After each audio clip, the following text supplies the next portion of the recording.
Walk into any bar or liquor store, and you'll see shelves filled with bottles labeled whiskey, Scotch, and bourbon. At first glance, they all look almost identical. Same golden color, similar glass bottles, familiar labels. So what's the real difference? Are they just different names for the same drink, or completely different things? Today, we're breaking it down in the simplest way possible. First, let's understand the big picture. Whiskey is the general category. It's an alcoholic drink made by fermenting grains, distilling the liquid, and then aging it in wooden barrels. That's the basic process. So when you hear whiskey, think of it like a family name. Inside that family, there are many different types, including Scotch and bourbon. Let's start with Scotch. Scotch is a type of whiskey that comes specifically from Scotland. To legally be called Scotch, it must be produced and aged in Scotland for at least 3 years. Most Scotch is made from malted barley, which gives it a very distinct character. One of the most well-known features of Scotch is its smoky flavor. This comes from a traditional method where barley is dried over burning peat. Peat is a type of soil found in Scotland, and when it burns, it produces a strong, smoky aroma. That smoke gets absorbed into the barley, and eventually into the whiskey itself. Not all Scotch is smoky, but many popular varieties are known for this bold taste. Now let's talk about bourbon. Bourbon is also a type of whiskey, but it comes from the United States, mainly from the state of Kentucky. To be called bourbon, it must follow strict legal rules. The most important rule is this: it must be made from at least 51% corn. This high corn content gives bourbon a naturally sweeter flavor compared to Scotch. There are other rules as well. Bourbon must be aged in new, charred oak barrels. These barrels are burned on the inside before being used. This process adds flavors like vanilla, caramel, and toasted wood. It also gives bourbon its rich amber color. So now we can simplify it.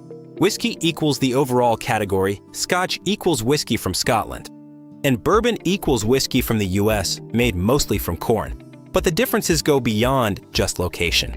The taste is very different. Scotch often has a stronger, smoky, or earthy flavor. Bourbon is usually smoother and sweeter, with notes of caramel and vanilla. These differences come from the ingredients, the production process, and even the environment. Another important factor is climate. Scotland has a cooler climate, which means Scotch ages slowly. In warmer places like Kentucky, the temperature changes cause the liquid inside the barrel to expand and contract. This allows bourbon to absorb more flavor from the wood in a shorter time. So even though both are aged, the process feels different. There's also a difference in spelling that confuses many people. Sometimes you'll see whiskey, and sometimes whiskey. This depends on where it's made. Countries like Scotland and Japan use whiskey. Countries like the United States and Ireland use whiskey. Both are correct, it's just a regional tradition. There are also other types of whiskey around the world. Irish whiskey is usually smoother and lighter, often triple distilled for extra smoothness. Japanese whiskey is known for its balance and attention to detail, often inspired by Scottish methods. Each region has its own unique approach, which adds to the variety. So what's the real difference between whiskey, Scotch, and bourbon? It comes down to 3 main things: where it's made, what ingredients are used, and how it's aged. Next time you look at a bottle, you'll know exactly what you're seeing. They may look similar on the outside, but inside, each one tells a completely different story of tradition, geography, and craftsmanship. And now you know the real difference between whiskey, Scotch, and bourbon. They tell very different stories, from the misty hills of Scotland to the sun-drenched fields of Kentucky. It's a world of flavor and tradition waiting to be explored. The next time you pour a glass, you'll know exactly what you're drinking. And now you know the real difference between whiskey, Scotch, and bourbon. Cheers!